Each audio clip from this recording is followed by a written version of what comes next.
Сельскагаспадарчая вытворчасць у ліпені гэтага года была больш як на 10% меншай, чым год таму. Пра гэта паведамляе Белстат. Скарачаецца вытворчасць кураціны, малака, яйкаў. Таксама ў параўнанні з мінулым годам намеціліся праблемы са зборам збожжа. Тым часам жыхарку Мазыра Ганну Пышнік пакаралі 3 гадамі калоніі за тое, што яна перадала ў адзін з тэлеграм-каналаў фота з перамяшчэннем расійскіх верталётаў. Ганну затрымалі 22 сакавіка. Прысуд агучыў Гомельскі абласны суд. Ганна мае непаўналетнюю дачку. Вітаю вас, з вами Аб'ектыў, у студыі Александр Папко, і мы пачынаем наш выпуск. 2 гады мінула пасля пратэстаў 2020-го, але ўсё яшчэ працягваюцца затрыманні беларусаў, якія не баяліся выйсці на вуліцы Менску супраць дыктатуры Лукашэнкі. Толькі за сённяшнюю раніцу паводле праваабарончага цэнтру «Вясна» за ўдзел у мірных акцыях 2020 году былі затрыманыя 4 жыхароў Менску. Наколькі цяпер бяспечна заставацца ў Беларусі, калі ты не прыхільнік Лукашэнкі? На гэтае пытанне паспрабавала адказаць Наста Печанькова. Роўна 2 гады таму адбылася адна з самых маштабных акцый супраць дыктатуры Лукашэнкі. Марш за свабоду аб'яднаў тысячы беларусаў па ўсёй краіне. Толькі ў Менску на вуліцы выйшлі каля 300 000 чалавек. Гэтак беларусы паказалі сваё стаўленне да фальсіфікацыі выбараў і міліцэйскага гвалту. На 2 гадзіны раней на той жа плошчы Незалежнасці адбыўся праўладны мітынг падтрымання Лукашэнкі. Удзельнікаў на яго звазілі аўтобусамі з усіх абласных і раённых цэнтраў у добраахвотна-прымусовым парадку. Гваздом праграмы стаў выступ галоўнага падпалкоўніка краіны. Спокойной жизни они нам не дадут. Даже если они утихомирятся сейчас, они выползут как крысы из своих нор через некоторое время. Ими управляют уже чужие люди, кукловоды. За ўдзел у маршы за свабоду і наступных акцыях вольныя беларусы зазнаюць пераслед нават праз 2 гады. Толькі за сённяшнюю раніцу стала вядома пра затрыманне 4 жыхароў Мінску. Мужа і жонкі Марыі і Мікалая Касценку, Святланы Саковіч, а таксама Ігара Назаранкі, які падчас акцыі трапіў на відэа, з дапамогай якога яго і вылічылі сілавікі праз сістэму Кіпот. Те белорусы, которые участвовали в уличных протестах, если они не были защищены, не скрывали свое лицо под масками, под кепками, если они открыто ходили под камерами видеонаблюдения, которым утыкан весь Минск, в основном эти камеры в Минске, хотя есть и в областных центрах. Конечно же, риск, то, что их участие будет скрыто вот этой преступной группировкой под названием ГУБОП, он существует, поскольку, еще раз повторюсь, этому подразделению так называемого МВД заняться на сегодняшний день нечем. Аднак удзел у пратэстах не адзіная прычына затрыманняў. За распаўсюд экстрэмісцкіх матэрыялаў альбо за так званы удзел у незаконных фармаваннях, это план перамога. Трэба просто пераглядзець свае пратаколы бяспекі, яшчэ раз вычысціць тэлефон. Шмат ужо рэкамендацый друкавалі журналісты, як гэта правільна зрабіць, не захоўваць нічого дома, і разумець, што ў прынцыпе, калі яны ідуць па гэтых фотаздымках, то могуць прыйсці да кожнага. У зоне рызыкі і тыя, хто пасля рэпрэсію 2020 года з'ехаў за мяжу. Але пастанавіў вярнуцца на радзіму. Вядомыя некалькі выпадкаў затрыманняў проста на мяжы. Психолог кажа, што рашэнне вярнуцца людзі прымаюць з некалькіх прычынаў. Когда тебя выгоняют, какой бы этот период вообще не был прекрасным, все равно мы оглядываемся назад. Поэтому, естественно, люди хотят попасть домой, а они не могут, например. И в результате вот этого порождает такая своеобразная иллюзия в качестве защитной реакции. Им кажется, что все будет хорошо. Тым жа, хто застаецца ў Беларусі, псіхолог раіць акцэнтаваць увагу на звычайных бытавых рэчах і пры неабходнасці звяртацца да спецыялістаў у валанцёрскія арганізацыі па псіхалагічную дапамогу. Наста Печанькова, Белсат. Пераходзім да рэгіянальных навінаў. Міністэрства абароны Расіі назвала Дыверсіі, пажары, выбухі на складзе пад Джанкоем у акупаваным Крыме. Ведомства заявіла, што дэтанацыя пачалася пасля загарання на пляцоўцы, дзе часова захоўваліся боепрыпасы. Серыя выбухаў працягвалася некалькі гадзінаў, у выніку пашкоджаныя лініі электраперадач, электрастанцыя, чыгунка, некалькі жылых дамоў. Двое мясцовых жыхароў пацярпелі, некалькі тысяч чалавек эвакуявалі з 5-кіламетровай зоны вакол складоў. Адначасова ў Джанкоі адбыўся яшчэ адзін інцыдэнт. Гэта інцыдэнт з загараннем трансфарматарнай падстанцыі. Паводле расійскіх медыяў, пажар пачаўся пасля моцнага хлапка. Пра яго магчымыя прычыны не паведамляецца. Таксама пра клубы чорнага дыму над вайсковай авіябазай у пасёлку Гвардзейская пад Сімферопалем паведамілі расійскія медыі. Паводле выдання «Камерсант», там акупацыйныя ўлады правяраюць версію з атакай беспілотніка на склад боепрыпасаў. Улады Украіны афіцыйна не каментавалі інцыдэнты ў Крыме, але кіраўнік офісу прэзідэнта Андрэй Ярмак намякнуў у сваім тэлеграм-канале, што за выбухамі стаяць збройныя сілы Украіны і падкрэсліў, што аперацыя дэмілітарызацыя працягнецца да поўнага вызвалення украінскіх тэрыторыяў. Мікалай Аўтуховіч паволі выходзіць з галадавання. Палітвязень пачаў есці турэмныя кашы, але адказваць на лісты сваякоў пакуль яшчэ не мае сілаў. Таксама на твары палітвязня заўважныя моцныя ацёкі. Яны могуць сведчыць пра кепскае функцыянаванне нырак. Пра гэта паведамляе Радыё Свабода.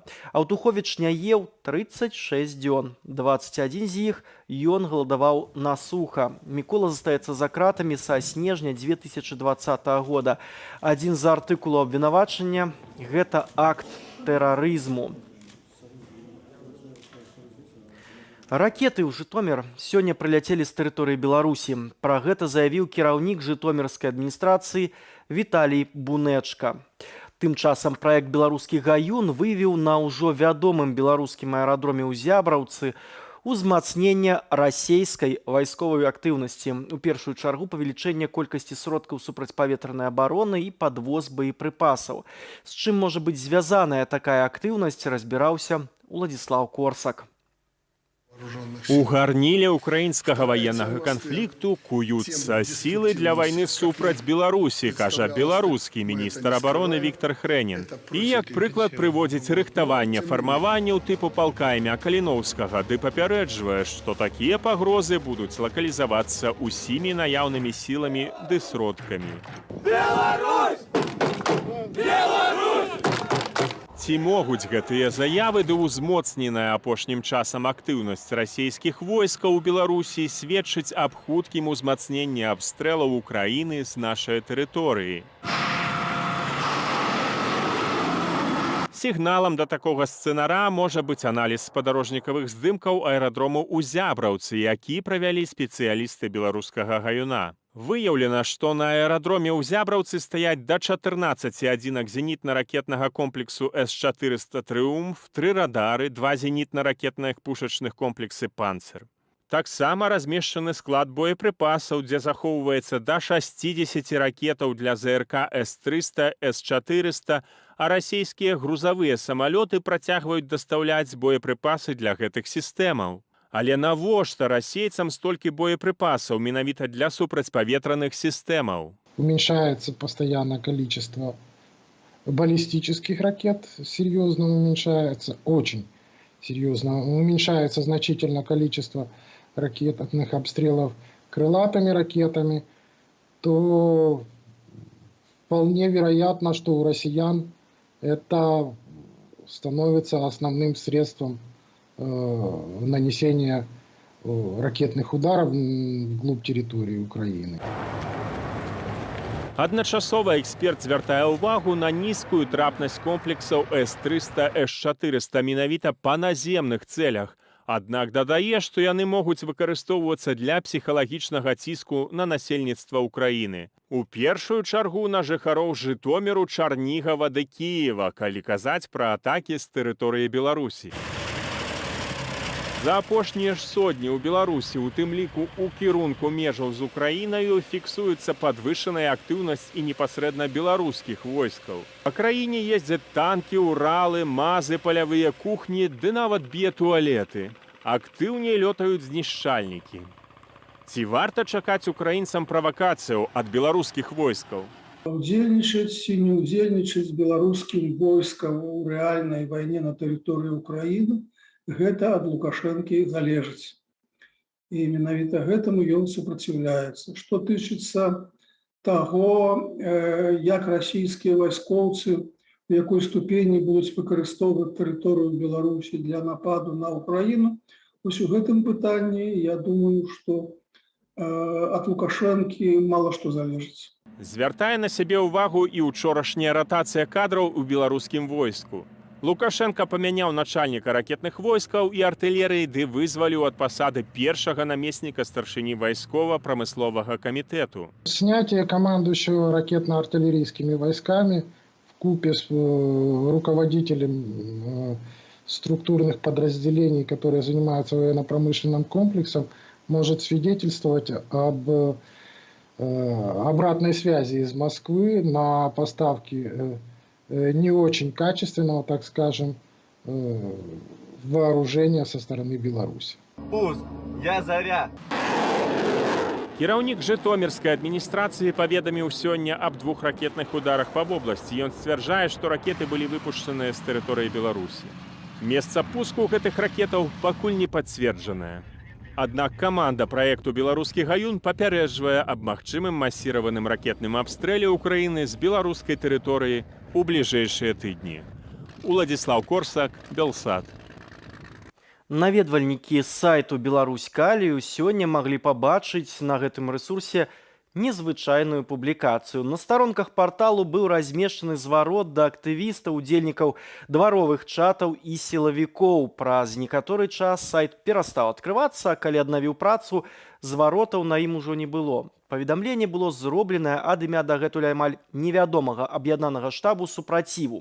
Белсат звязаўся з прадстаўнікамі гэтага штабу ды задаў свае пытанні. Нам адказалі, што групы супраціву існавалі з 2020 года, але інфармацыйная група дзейнічае з лета 2022. Штаб не мае дачынення ні да кіберпартызанаў, ні да руху супраціў. Скептычна ставіцца да дзеячаў апазіцыі. Са словаў нашых суразмоўцаў, пасля ўзлому сайту «Беларусь-Калію» хакеры атрымалі доступ да вялікай колькасці дакументаў. Іх мае выкарыстаць іншая група аб'яднанага штабу супраціву. Паводле новай статыстыкі Белстату, валавы ўнутраны прадукт Беларусі паскорыў падзенне. За першыя 7 месяцаў гэтага года ў параўнанні з такім жа леташнім перыядам айчынная эканоміка скарацілася на 5,2%. Па выніках года чыноўнікі запланавалі нават рост валавага ўнутранага прадукта, што, праўда, тады не было вядома, што Беларусь падтрымае Расію ў агрэсіі супраць Украіны. Як не было вядома і пра санкцыі, якія ў звязку з гэтым увялі краіны захаду супраць рэжыму Лукашэнкі. Яшчэ больш навінаў у нашым скароце, а ў аб'ектыве на сёння мы ставім кропку. Неўзабаве ў студыю вернецца Александра Шапаліна, і мы працягнем жывы эфір. Не пераключайцеся. Праваабаронцы прызналі палітвязнямі чарговыя 6 чалавек. 3 з іх рэжым вінавацяць у спрыянні экстрэмісцкай дзейнасці. Гэта беларускі вайскова-палітычны аглядальнік Ягор Лебядок. Яго ўзялі пад варту ў СІЗА за каментары для Еўрарадыё. Жыхар Баранавічаў Дзмітрый Шувалаў, якога асудзілі да 2,5 гадоў калоніі за перадачу звестак і відэа ў чат-бот тэлеграм-каналу «Нехта», і Александр Іваноў. Яго ўзялі пад варту за перадачу звестак пра перасоўванне вайсковай тэхнікі. Яшчэ 3 асобаў вінавацяць у рыхтаванні да ўдзелу ў вайсковых фармаваннях на тэрыторыі замежнай дзяржавы. Гэта ўжо асуджаныя Сергей Вайцюк і Міхаіл Лістападаў, ды ўзяты пад варту Сергей Грыбовіч. Паводле праваабаронцаў «Вясны» ў Беларусі на сёння 1282 палітвязні. Ініцыятыва дысідэнты BY да палітычных зняволеных адносіць 1586 асобаў. У Латвіі пачаўся збор сродкаў на набыццё турэцкіх беспілотнікаў «Байрактар» для збройных сілаў Украіны. Як паведамляе партал «Дэлфі», зініцыяваў яго музыка Ралфс Эйландс. У кожнага жыхара Латвіі ёсць магчымасць даказаць сваю падтрымку ўкраіне, адзначыў ён у сваім звароце. Сабраць неабходна 5 мільёнаў еўраў. У Літве грошы на Байрактар сабралі за некалькі дзён, а ў Польшчы ў зборы сродкаў актыўна паўдзельнічалі беларусы. У выніку і ў Літву, і ў Польшчу туркі перадалі беспілотнікі бясплатна. У эстонскай Нарве, горадзе на мяжы з Расіяй, дэмантавалі помнік савецкаму танку Т-34. З пастаменту танк адвезлі ў эстонскі вайсковы музей. Рашэнне пра дэмантаж 7 савецкіх вайсковых помнікаў урад Эстоніі прыняў сёння раніцай і літаральна адразу ад словаў перайшлі да справы. Гэта выклікала незадаволенасць у часткі мясцовага расійскамоўнага насельніцтва, але, як падкрэсліла прэм'ер-міністрка Эстоніі Кая Калас, шанаваць памяць загінулых не забаронена, але ў адпаведным месцы. У той час, як танк – гэта сродак забойства, а не памятны аб'ект. Матацыкл, які Лукашэнку на заводзе Мотавела паказалі як навінку, аказаўся кітайскай рэплікай французскага матацыкла Mesh X-Ride 650. Дырэктар заводу Мікалай Ладуцька заявіў, што адмыслоўцы прадпрыемства цалкам распрацавалі дызайн і кампаноўку матацыкла Менск з аб'ёмам рухавіка 65 кубічных сантыметраў. Але блогеры высветлілі, што гэтую мадэль распрацавала французская кампанія Mesh, а выпускае кітайскі завод Шинерэй. Уласная ў менскай мадэлі толькі наклейка на бензабаку. Лагатып менскага заводу.